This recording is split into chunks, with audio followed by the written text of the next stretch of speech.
what are the benefits for kids that actually health benefits for kids that start exercising at a young age? Oh, I mean, there's tons of them out there. I mean, we can give you a laundry list of stuff of the health benefit. Mental health. I mean, first and foremost, exercise is probably one of the best antidepressants out there. Yeah. So again, I mean, doing that is great. I mean, just getting out there and exercising. We all talk about, especially from running, that runner's high. You know, we feel a lot better. We may not feel like we want to go out there and start the run, but when we're done, we're like, yeah, this was good. I'm glad I did it. And you feel good the rest of the day. Hello, I'm Devin Haskins, and you're listening to the RVA Running Man podcast, a show discussing topics related to recreational running and fitness. In this episode, I speak to Dr. Mark Halstead of Washington University Orthopedics out of St. Louis, Missouri, and host of the Pediatric Sports Medicine podcast. In our conversation, we discuss tips for child teen runners, health impacts, and answer the question, should a child run a marathon? Today, I'd like to welcome Dr. Mark Halstead of Washington University Orthopedics out of St. Louis, Missouri. Dr. Halstead is the host of the Sports Medicine Pediatric podcast. Dr. Halstead, welcome to the show. Hey, thanks for having me. I appreciate it. So starting off, tell us a little bit about yourself, Mark. Yeah, so I'm a pediatric sports medicine physician. So I trained initially in pediatrics and I did additional training in sports medicine. So there's two types of sports medicine physicians out there. There's orthopedic surgeons that people kind of default to, and then there's people like me who, you know, I'm a kind of a jack of all trades. I can Mm. deal with the orthopedic and musculoskeletal injuries, but I also am very familiar with the medical side of sports medicine. So various medical issues that can contribute, you know, your nutrition and all the other general medical health issues that affect you from a sports standpoint. And what got you into wanting to be orthopedic and pediatrician? Yeah, well, I mean, I've always loved kids. I mean, that's been a thing for me. I mean, when I started my training, I knew I wanted to go into pediatrics. I just wasn't familiar that sports medicine was an option. I Mm. met someone during my medical school training, and he happened to be a pediatric sports medicine physician. I'm like, oh, that's kind of an interesting combination. I like sports. I like kids. I've run for pretty much most of my life. I didn't start as young as you. I started at 12. Mm. That was my first encounter into running, and then have been a runner since. Just finished another half marathon just a couple weeks ago. So Congratulations. it's yeah, thanks. It's been a long journey, and I've been had some various injuries over the years too. I have some of what I call my old man injuries now, and then certainly had some injuries when I was younger too. Yeah. But yeah, it's been a fun journey, and really enjoy working with athletes. Okay. And tell me a little bit about your podcast that you have, Pediatric Sports Medicine podcast. Yeah, we the focus of that, we've been doing this, we're in our fifth year now. It's geared mostly for medical professionals, but certainly people who aren't in the healthcare field can get some benefit out of many of the episodes that we do. We basically talk about various hot topics in sports medicine. We certainly have covered running and running injuries on various episodes. We talk about pretty much anything related to the world of sports medicine and how that affects the young athlete. Started running early when I was really, I was second grade. It was a PE teacher that I had that during recess he used to run around the back of the school, and I just ran with him. We would run like 2 miles during recess, and I know a lot of kids thought I was crazy to go out there and run 2 miles with a PE teacher, but I found it fun. Yeah. But is there a specific age that a child or a kid should start or stay away from something like running? Yeah, I don't know that I would necessarily say there's a specific age to start or avoid. You know, as you mentioned, you had a very key word, what you said. It was fun for you. Mm. And I think that's the important part when we're getting kids into running, especially at younger ages, because you see every once in a while you'll get the lovely media article where a kid who's 6 or 7 has run with their family and they've done a marathon, and everybody gets all Mm. up in arms that this kid ran that young in running a marathon, and you know, we could certainly talk about that a little bit if you wanted to, Mhm. but you know, I think in the big picture things, the most important part is it's got to be fun. I mean, that's the thing for any sport. I mean, if you go out and you force a kid to do an activity, they're not gonna tie into that. They need to Yeah. buy into it. So, you know, you having a love for it, you enjoying doing it, even though all your other friends thought you were crazy for running 2 miles, That's good for you, right? But that may not have been good for one of your friends. So we don't want to force it on someone. We don't want to make it like, exercise is a punishment for them, or we're going to make the kid go out and run just to get fit. We want to find something that's fun for them, especially at those younger ages where that's really all that kids honestly care about. We think as adults that it's all the wins and how fast they can run and all those types of things. But the kids, when they come down to it and you ask them about it, they just want it to be fun. Speaking of getting started, if a child or someone's kid would like to get started in something like running, are there certain health considerations parents should look at before giving their child the blessing of starting a cardio sport such as running? Yeah, I mean, we want to make sure that obviously they don't have any pre-existing health conditions that would be a bad thing for them to start running. Some kids do have some chronic medical issues even at younger ages that running may not be the first thing that they should endeavor into. And that could be a whole host of different things. But obviously we know that physical exercise is beneficial to a lot of medical conditions anyhow.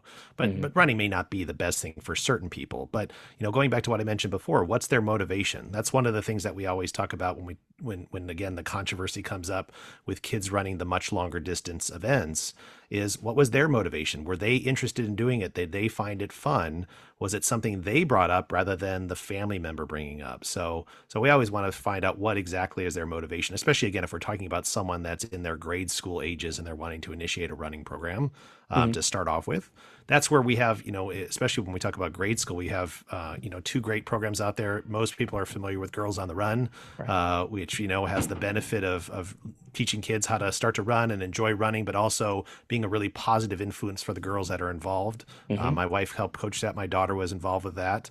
And then there's the counteract, which is not as popular. That's called Let Me Run, which is actually designed for grade school age boys, which has the same motivations as Girls on the Run, where these are boys who we're trying to get them interested in running, getting them physically active, if they don't have something else that they're interested in, but also preaching a lot of the positive things just about life in general, which I think is really important part of that age group.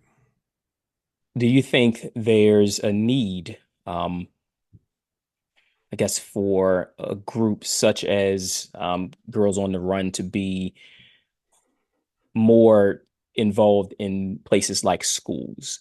Is that something that you feel like needs to be more integrated into our schools? Well, that's where a lot of those programs start. Is they're oftentimes school based, and then they have motivations, and they kind of headquarter themselves at a school, and then usually it's a group of kids at that school that gets involved. So Hmm. I think there already is a component of that. I mean, we do know that physical education and PE classes in school, there's been significant decline in what that means and what that's involved compared to 20, 30 years ago. Hmm. It's a lot less strenuous, and there's a lot less of what we call fundamental movement skills of teaching kids how to move and to use muscle groups that they may not normally have done. And that's part of the problem with organizing activities, is that we've kind of gotten away from free play, Yeah. where kids would learn all those things and do those things, just by experimenting rather than having it all structured. And that's kind of the thing we have to be a little careful with. That's why an organization like Girls on the Run or Let Me Run are good things, because there's not a big driving force. This isn't a big competition. There is the race at the end that they have a goal running up towards, which is, again, how I approach things at my life. I'm not out there to win anything anymore. I'm Mm. there using this race as a goal for me to stay physically fit and go out there and actually have some carrot at the end to make me go out and exercise that I probably wouldn't do if I didn't have that carrot at the end of running this race. So I think getting kids interested at that early age, I think is a good thing. And that can be translated into all sorts of other sports or activities. I mean, one of the problems right now with youth sports is it is so structured. There Mm. is so many things that, it's pay to play and all this kind of stuff that's out there now that we've kind of really taken youth sports to a wrong tangent, that things like Girls on the Run, where it's much more lower key, there's not the big heavy competition involved.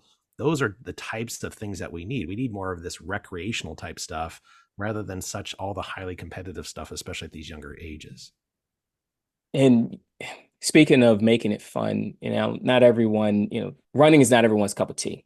Right. Right. And for those kids out there that may could benefit from you said movement, more exercise, being more active. Um, are there some tips you have that a parent or a guardian may do to get their kid more active and make exercising more fun? Yeah, I mean, again, it can be as simple if you don't want to get your child involved in an organized activity, even like we've been talking about Girls on the Run or Let Me Run or something like that. You know, let your kids experiment. Take them out to the playground and let them do stuff at the playground. It doesn't Mm, have to be all organized stuff. So let your kids experiment. Let them climb on things. Yeah, they may fall, they may break some things. That it's okay. They'll survive that. That's part of growing up. That happens. But in the big picture of things, we want kids just to be getting some level of not sitting down, reading and looking at their iPad all day long, yeah. sitting behind the game console. I mean, there are those things are fine in obviously moderation, but we do need to get kids outside. And again, does it always have to be something super physically active? No. I mean, if Hmm. the parent already has an interest in some physical exercise, well, maybe see if your kid has some interest in that too.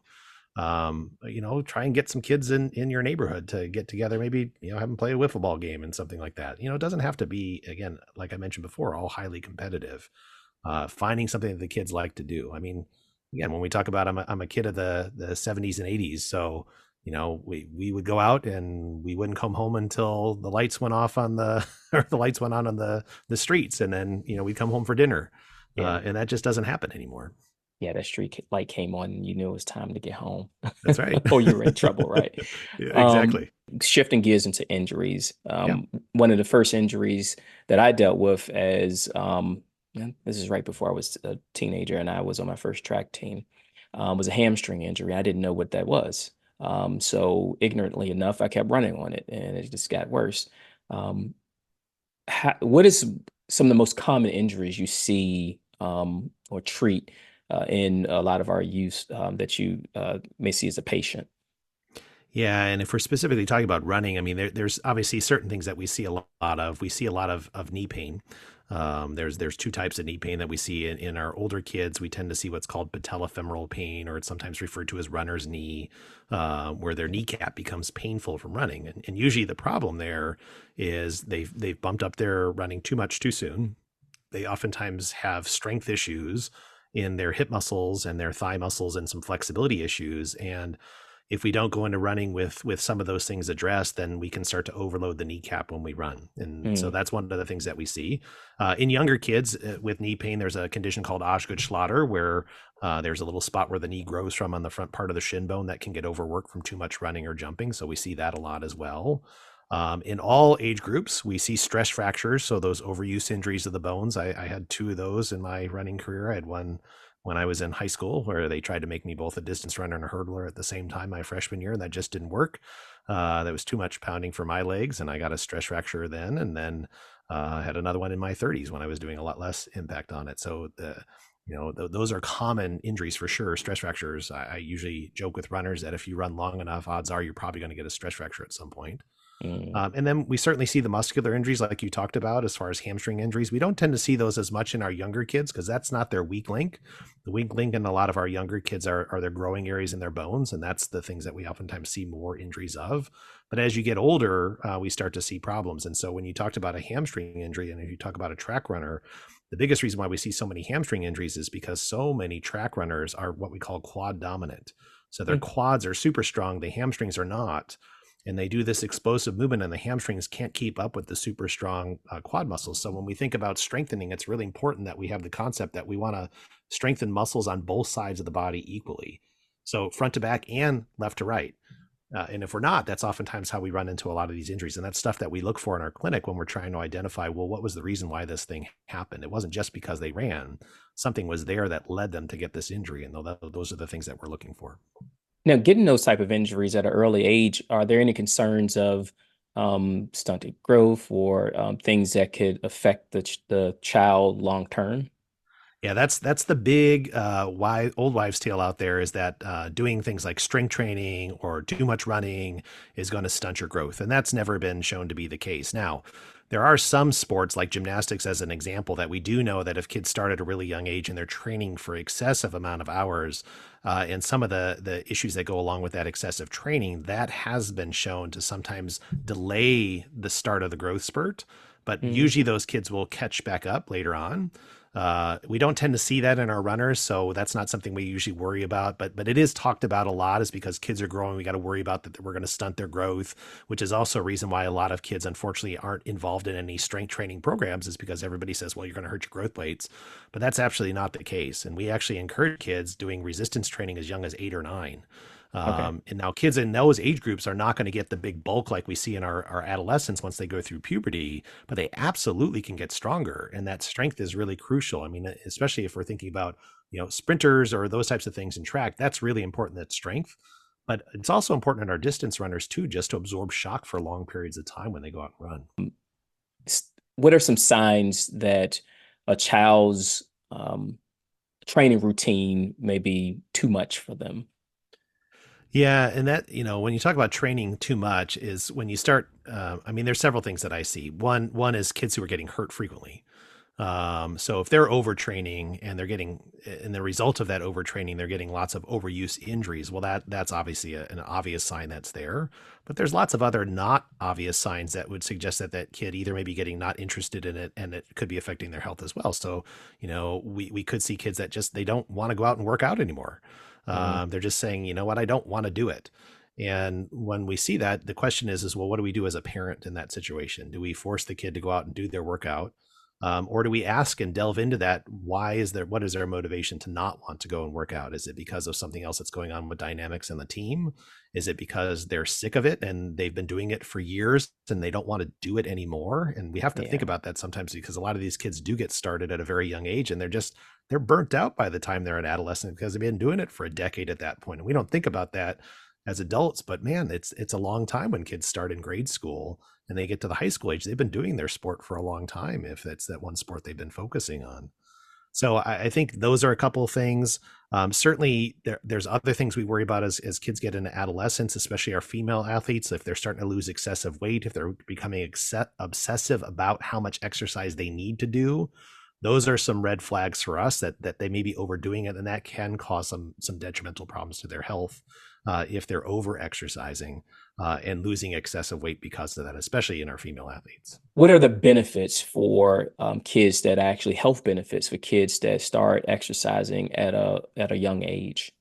Oh, I mean, there's tons of them out there. I mean, we can give you a laundry list of stuff of the health benefit. Mental health. I mean, first and foremost, exercise is probably one of the best antidepressants out there. Mm. So again, I mean, doing that is great. I mean, just getting out there and exercising. I mean, we all talk about, especially from a running, that runner's high.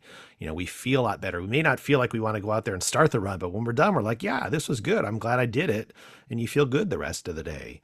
It improves your sleep. When you exercise, it actually gets you to the point where you actually can get to sleep sooner and sounder, which actually helps, you feeling more refreshed the next day.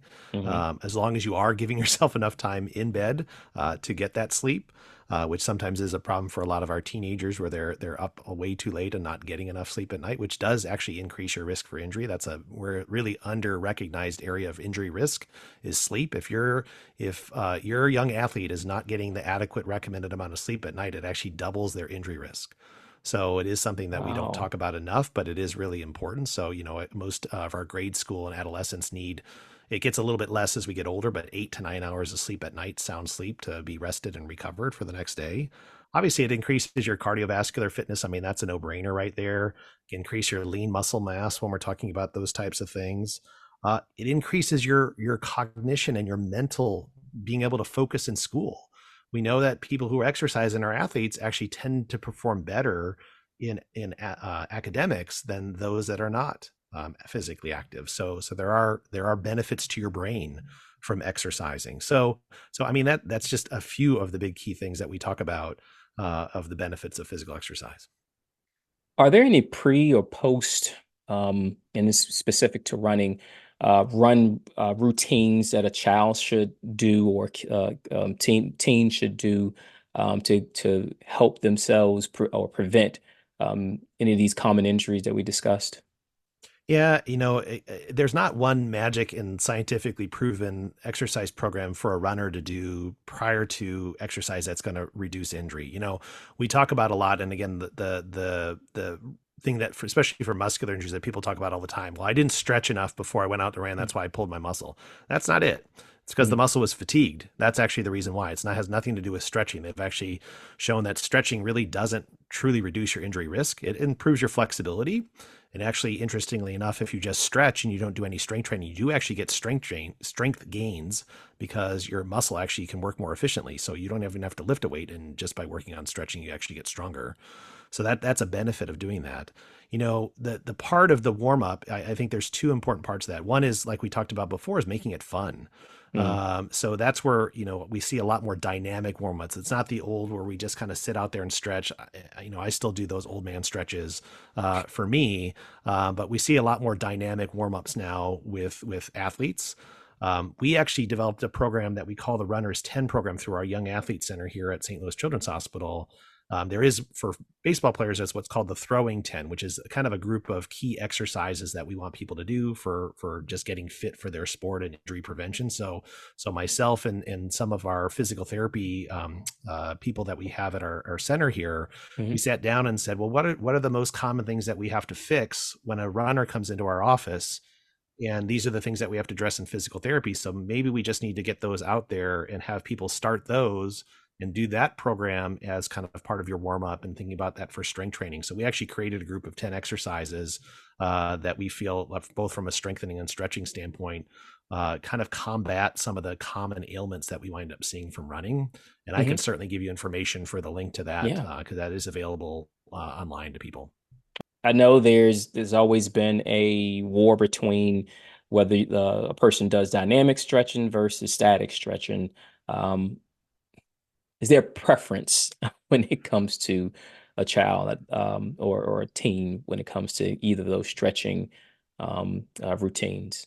I think in the situation there, if you were going to have, especially a younger kid, if you want them to buy into doing the warm ups and stuff like that, I think it probably needs to be more dynamic, because Okay. that's something you can make them a little bit more active. They're probably going to buy into that a little bit more. It'll be more fun to them. Again, going back to that fun kind of theme that we had earlier. So I think if you're doing that, I think that's kind of the better option of the two, rather than Mhm. doing a simple static stretch. Now, again, there is some benefits probably to some static stretching out there, but I think if you want kids to buy in and make it more fun and actually seem like they're probably doing more like a practice in a way, the Mhm. dynamic stretches are probably going to be the thing that's the home run for most of the kids, especially the younger ones. Okay. Um, Backtracking a bit, we talked about the controversy with the 6-year-old doing the marathon. What are your thoughts on kids that do venture out and do high distances like the marathons and ultra races?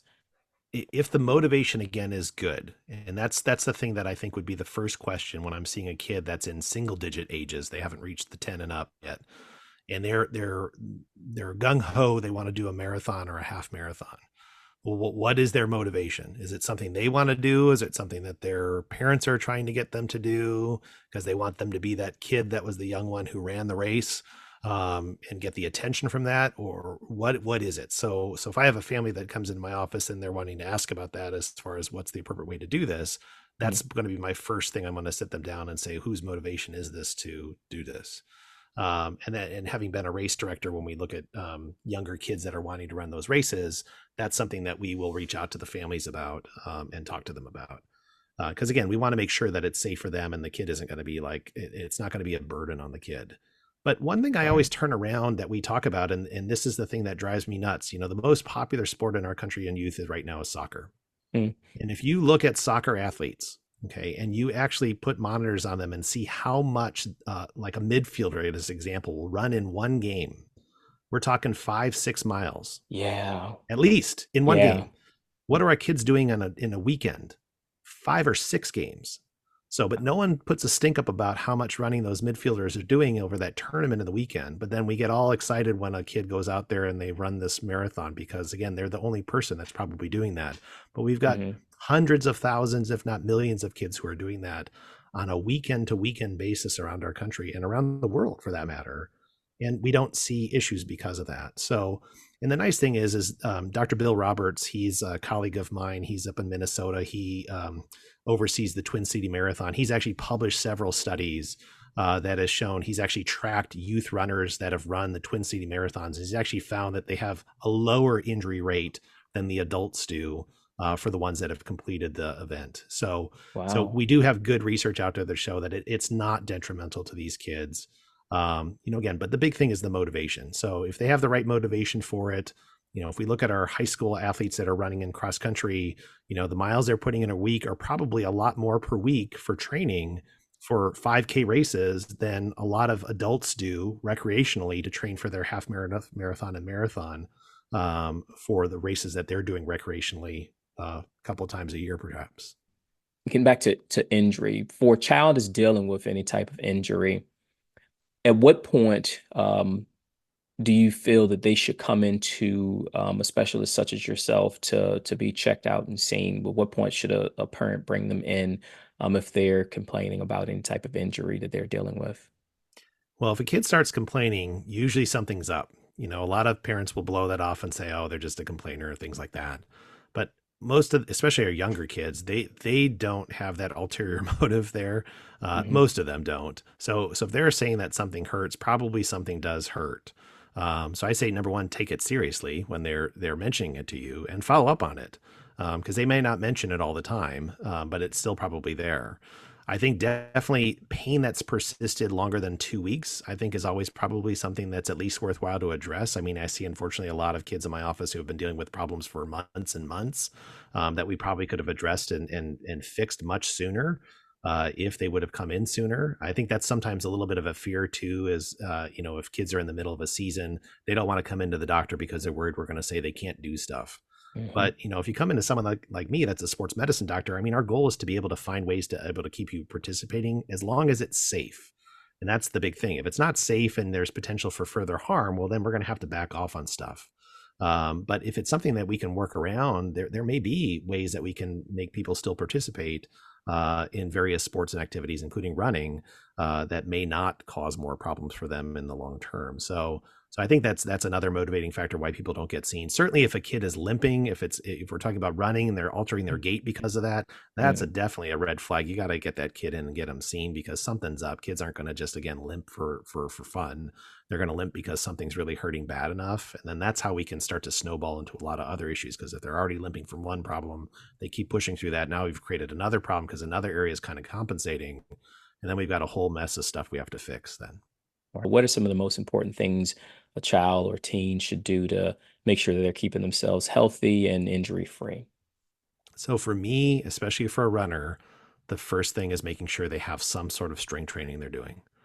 Because time and time again, the problems I see in my office have a lot to do from lack of strength. And people think of that weird. They come in my office when I tell them that their child has a weakness in an area. Is they're like, well, my kid's exercising all the time. They're exercising 5 or 6 days a week. Why are you telling me that they're weak? That doesn't make sense.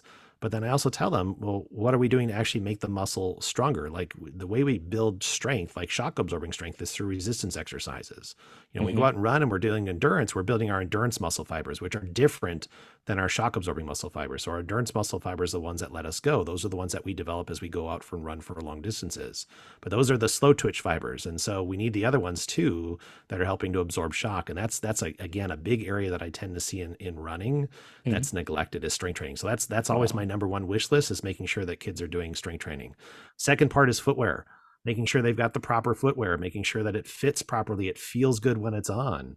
I sold shoes when I was in high school and college as one of my ways to get me through and get me some extra spending cash. And so I'm pretty familiar with the shoe world out there. I'm kind of a self-proclaimed shoe geek.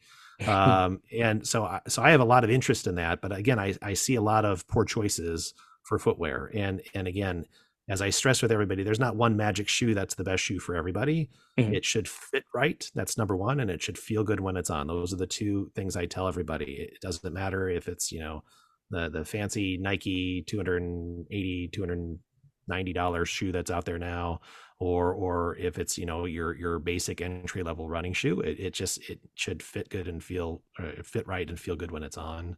and making sure that we're replacing them at appropriate intervals and they're not wearing them out. I think that's an important part for that.